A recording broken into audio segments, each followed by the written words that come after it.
Dünən Sumqayıtda bir məktəbli o biri məktəblini döyüb, yıxıb yerə döyüb və o da psixoloji travmalar alıb, eyni zamanda ağır kəllə beyin travması alıb. Yəni məktəb mən anlamıram nə baş verir. Mən bilirsiniz Elçin bəy, hər dəfə baxıram müəllim-şagird münasibətlərinə. Mən heç nəyinə sona qədər qara görən adamam.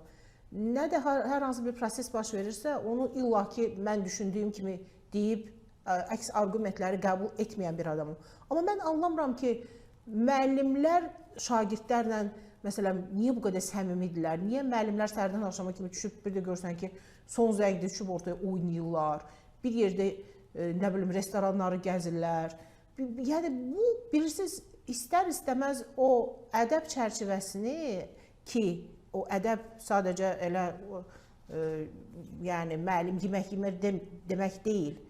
Bəzi sərhədlər var ki, o pərdə götürüləndə o münasibətlərdə belə problemlər gəlir, çıxır, yaranır.